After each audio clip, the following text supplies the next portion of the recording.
Halo semua, balik lagi bareng gue Fen Rafael. Dan seperti biasa di video kali ini gue bakalan lanjutin alur cerita yang sebelumnya pernah gue upload. Dan nggak kerasa juga gue udah sampai ke session 29 dari kelanjutan alur cerita Battle Trog Devan ini, yaitu Benua Kaisar. Dan tanpa banyak basa-basi, yuk kita langsung check this out aja alur ceritanya.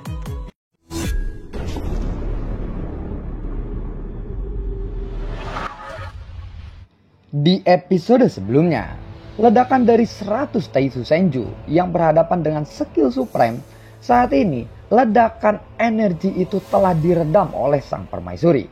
Dapat dipastikan ledakan itu pasti akan memusnahkan semua makhluk hidup yang berada di sekitarnya. Meskipun sang permaisuri sudah meredam ledakan energi yang dihasilkan dari kedua tabrakan sinar tersebut, namun sampai beberapa waktu berlalu, energi itu masih bergejolak, seolah-olah tidak dapat berhenti begitu saja. Tentu saja itu adalah sinar cahaya yang dihasilkan dari 100 Taisu Senju dan tidak mudah untuk meredam energi yang begitu besar dalam waktu yang singkat. Setelah sekian lama, berkat permaisuri juga, dampak dari energi yang mengerikan itu pada akhirnya bisa tertahan dan mulai runtuh dengan seiring berjalannya waktu. Sebelumnya, energi itu menyapu dengan sangat ganas. Meskipun semua orang telah mundur sebelumnya, mereka tidak pernah menyangka bahwa mereka masih akan tetap terpengaruh setelah mereka mundur sejauh mungkin. Permaisuri segera memerintahkan tentara Blazing Army untuk berlindung di wilayahnya. Setelah mundur ke jarak di samping sang permaisuri, permaisuri lalu melambaikan lengan bajunya dan menstabilkan ruangan di sekitarnya. Lalu dia memblokir energi yang begitu mengerikan ini. Sedangkan untuk semua orang-orang dari Istana Dewa Berburu, mereka cukup pintar. Mereka semua ikut bergabung dengan pasukan Blazing Army. Dan mereka dapat perlindungan dari sang permaisuri. Mereka pun tidak terluka. Namun untuk beberapa prajurit dari dunia Taisu, mereka tidak seberuntung itu. Badai yang disebabkan oleh kedua tabrakan energi yang begitu luar biasa ini melanda semua orang-orang itu. Bahkan meskipun mereka sudah dilindungi oleh armor dewa palsu, masih sangat sulit bagi mereka untuk bisa bertahan dari sapuan ledakan energi seperti itu. Oleh karena itu, banyak teriakan-teriakan dari prajurit dunia Taisu yang berada di dalam badai ledakan itu. Sebagian besar dari mereka pun ikut musnah. Sinar pemusnah yang meledak dari ratusan Taisu Senju ini bisa dengan mudah dihalau oleh sosok sang permaisuri. Tetapi Su Chang tidak pernah menyangka dia bisa melihat pemandangan yang begitu mengerikan ini. Meskipun jiwa Su Chang ini belum sepenuhnya menghilang, jiwa ini pasti akan membawa ingatan yang telah dia lihat pada saat ini. Supreme sendiri sepertinya tahu bahwa Xiaoyan mungkin membutuhkan jiwa ini. Jadi dia memutuskan untuk tidak memusnahkannya. Xiaoyan mungkin akan mencari-cari informasi dari jiwa itu. Saat energi ini mulai menyebar, lingkungan di sekitarnya berangsur-angsur menjadi lebih tenang. Dan semua orang yang melihat kejadian itu pun terkejut. Selain ratusan Taisu Senju, kapal-kapal dari dunia Taisu juga ikut hancur bersama sapuan ledakan itu. Dan sepertinya pertempuran dunia Taisu dengan alam Suanin ini pun telah usai. Sementara itu, Jushi yang sedang berdiri di atas binatang terbang raksasanya, dia memandang ke arah Xiaoyan yang sedang duduk bersila di belakang pria yang menggunakan jubah kekaisaran itu. Matanya menunjukkan kerumitan. Meskipun bukan Xiaoyan yang melakukan ini semua, Jushi melihat bahwa ada pria berjubah kekaisaran yang muncul di depan Xiaoyan saat ini. Jushi pun sudah memahami kesenjangan antara dirinya dengan Xiaoyan. Meskipun Xiaoyan ini memang tidak sekuat dirinya, banyak sekali orang-orang kuat yang melindunginya. Dan itu semua terbukti dengan adanya kejadian saat ini. Namun, Jushi tetap mengepalkan tangannya erat-erat. Dia menundukkan kepalanya. Dia telah menerima takdirnya saat ini. Meskipun Xiaoyan ini memang tidak pernah terduga, dia juga tidak akan menyerah begitu saja jika dia harus berhadapan dengan Xiaoyan. Namun saat ini, Jushi memiliki keraguan yang lebih dalam tentang dirinya sendiri. Tentang siapakah Xiaoyan dan siapakah dia sebenarnya. Mengapa mereka berdua begitu mirip? Bahkan pria kuat yang berjubah kekaisaran pun sangat mirip dengan mereka. Semua ini pasti merupakan misteri yang besar di mata Jushi. Jushi lalu bergumam di dalam hatinya. Aku ingat, aku tidak pernah memiliki orang tua dan juga keluarga. Namun sepertinya aku harus menemukan jawaban-jawaban dari semua ini. Jusi memandang ke arah Xiaoyan dan pria berjubah kekaisaran yang sedang duduk bersila di sana. Ada kilauan cahaya di mata Jusi, sepertinya dia sedang berkunang-kunang. Setidaknya saat ini, dia juga sudah memiliki tujuan yang pasti. Dia harus menemukan jawaban atas misteri yang telah melekat di dalam hatinya selama bertahun-tahun ini. Mungkin saat inilah dia akan menemukan semua jawaban atas pertanyaannya yang selalu hadir di benaknya ini. Setelah semuanya menjadi tenang, sang permaisuri lalu melangkah maju dan sosok cantiknya menghilang begitu saja dalam sekejap. Ketika dia muncul, dia sudah muncul di dekat pria yang menggunakan jubah kekaisaran itu. Tubuhnya saat ini mulai bergetaran. Dia pun mulai mendekatinya. Dia lalu bersandar kepada sosok pria yang ada di depannya. "Terima kasih," ucap dari sang permaisuri kepada Supreme. Sebelum permaisuri melanjutkan kata-katanya, ada suara lembut yang keluar dari mulut sang Supreme. Entah apa yang dikatakan oleh sang Supreme ini, seolah-olah kata-kata itu memang sangatlah rahasia. Jadi, gua pun tidak tahu apa yang dikatakan sang Supreme. Namun setelah gua pikir-pikir, mungkin itu adalah masalah tentang hal pacok-memacok antara Xiaoyan dan sang permaisuri. Makanya itu mungkin akan agak disensor. Mendengar kata-kata tersebut, sang permaisuri tiba-tiba mengangkat kepalanya dan menatap ke arah Supreme. Saat ini, matanya sudah dipenuhi oleh air mata. Air mata itu jatuh tidak terkendali di wajah cantiknya. Dan dia terlihat sangatlah sedih kali ini. Nah, sepertinya benar apa tebakan gua. Dan sepertinya Supreme ini mengetahui kejadian tentang sang permaisuri yang telah dipacok oleh Xiaoyan. Saat ini, sang permaisuri lalu mengabaikan semua orang yang ada di sekitarnya. Dia seperti seekor anak itik yang tertinggal jauh oleh ibunya. Dan dia kembali menemui ibunya. Dia benar-benar bersifat manja saat ini. Dia menjatuhkan tubuhnya ke dalam pelukan sang Supreme. Permaisuri juga akhirnya mengeluarkan tangisannya di pelukan sang Supreme ini. Dia menangis seperti anak kecil. Dia berpikir bahwa dia tidak akan pernah melihat sang Supreme lagi selamanya. Setelah beberapa saat, sang permaisuri lalu melepaskan pelukannya dari sang Supreme. Lalu dia mengulurkan telapak tangannya yang ramping dan mulai menyentuh wajah sang Supreme. Lalu wajah cantiknya pun terlihat memerah. Selama ini dia merasa kesepian setelah ditinggalkan oleh sang Supreme. Perasaan senang, bahagia, menderita dan juga kesepiannya bercampur aduk di hatinya. Dia tidak bisa lagi memendam semua perasaan itu pada saat ini. "Kamu adalah seseorang pembohong. Sebelumnya, kamu telah berjanji kepadaku kamu akan kembali," ucap dari sang permaisuri. Sang permaisuri saat ini terus menangis dan semua emosinya sudah tidak tertahankan lagi. Selama bertahun-tahun, dia memendam perasaan ini dan dia pun akhirnya bisa melepaskan semuanya saat ini. Lalu Supreme pun memandangi sang permaisuri yang mungkin sedang patah hati. Dia lalu mengulurkan telapak tangannya dan menarik kembali sang permaisuri ke dalam pelukannya. Wanita itu benar-benar menangis di dalam pelukannya saat ini. Supreme pun lalu berkata, "Maafkan aku." Kata-kata sederhana dari Supreme ini membuat wanita di dalam pelukannya itu semakin menangis. Bagaimana mungkin dia tidak memahami seseorang Supreme? Semakin besar kekuatannya, maka akan semakin besar juga tanggung jawabnya. Jika dia berada di posisi Supreme saat ini, mungkin dia tidak akan mampu untuk mengendalikan dirinya sendiri. Bagaimana mungkin sang permaisuri ini tidak memahami hal itu? "Baiklah, tidak apa-apa jika kamu tidak ingin menemuiku lagi. Tetapi mengapa kamu memilih untuk bereinkarnasi? Aku tidak percaya ada seseorang yang bisa membunuhmu." Isak tangis dari sang permaisuri ini lalu mereda. Sebenarnya dia juga sudah mengetahui jawaban atas pertanyaannya itu semua. Tetapi jawaban yang ada di hatinya tidak bisa dia terima. "Aku telah menggunakan kekuatan dunia Senki selama puluhan ribu tahun. Dan aku telah memperoleh hasil yang tidak terhitung jumlahnya dari itu. Melalui metode-metode yang tidak terhitung jumlahnya juga. Di antara hasil yang aku dapatkan, tidak ada satupun yang sebenarnya aku inginkan. Namun aku terlanjur menggunakan kekuatan dari dunia Senki untuk mendapatkan apa yang aku inginkan. Setelah aku menyadari itu semua, seluruh berkah yang aku dapatkan dari dunia Senki, aku masih tetap gagal. dan aku tidak peduli terhadap alam Suanyin ketika itu. Dulu, semuanya telah aku sia-siakan.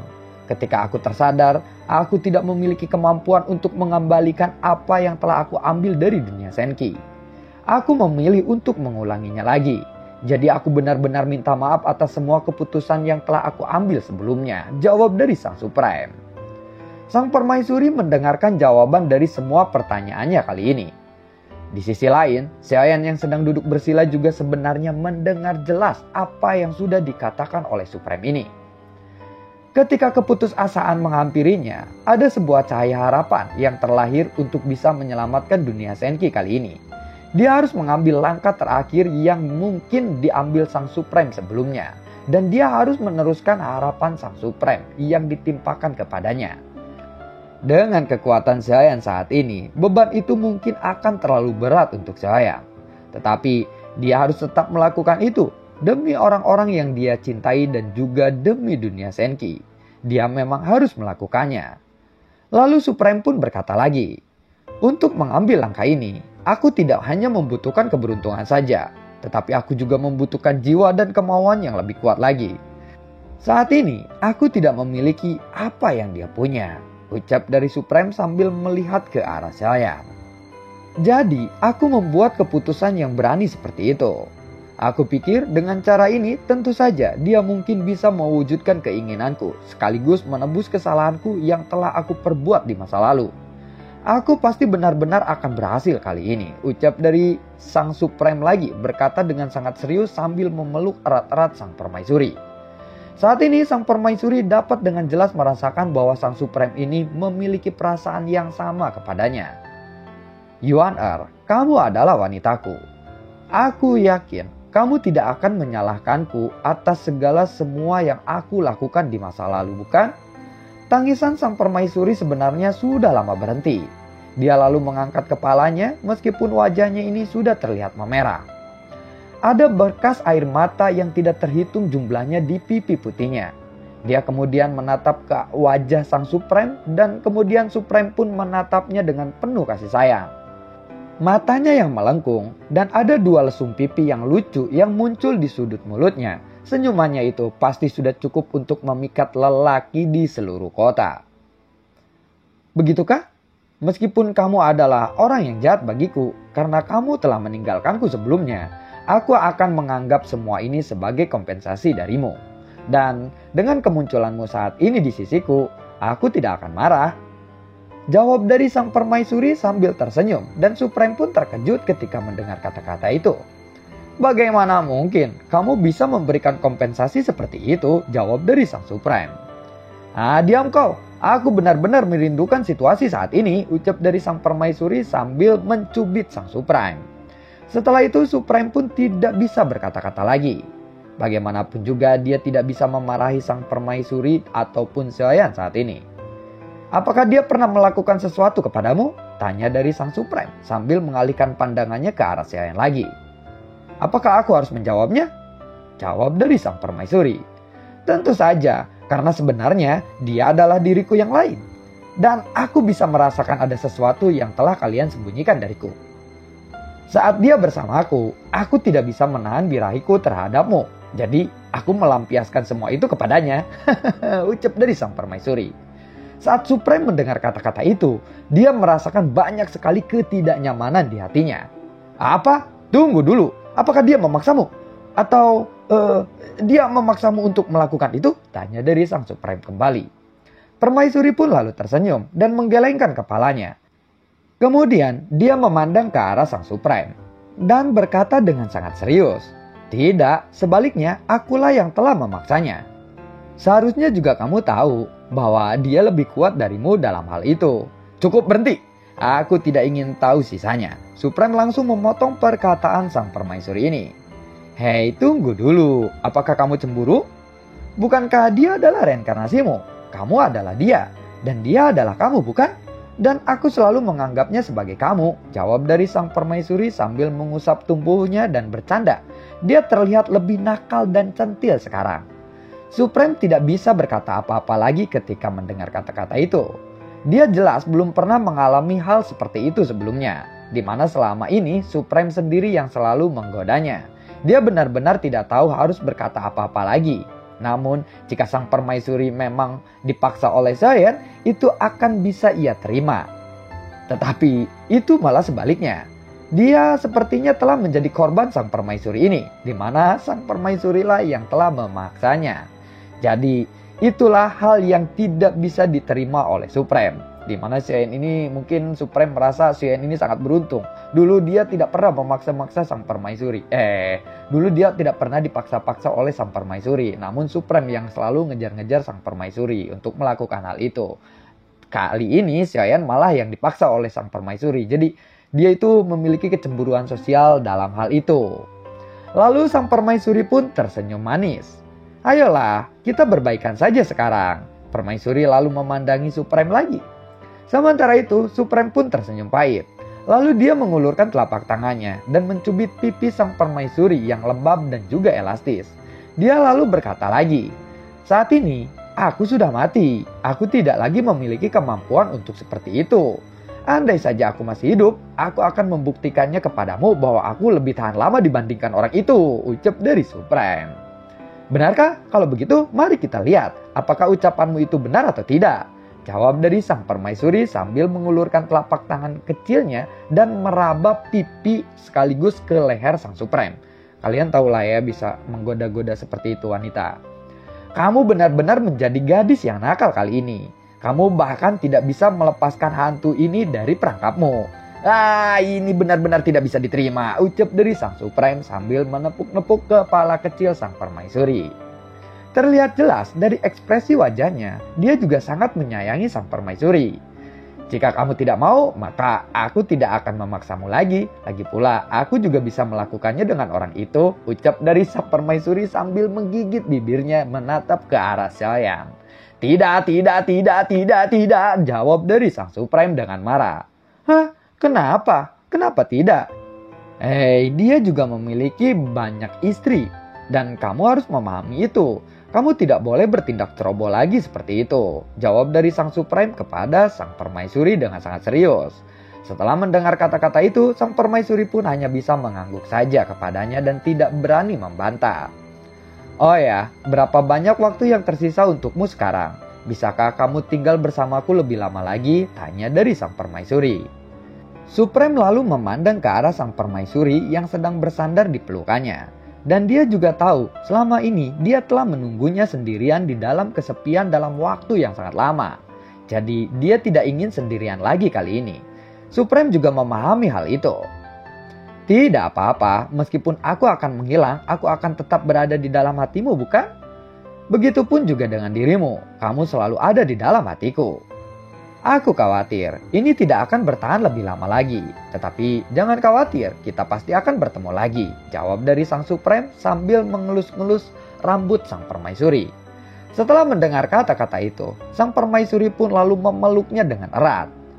Dan dia tidak berani memandang ke arah Supreme. Lalu Supreme mengulurkan tangannya terus-menerus mengelus-ngelus rambut dari sang permaisuri.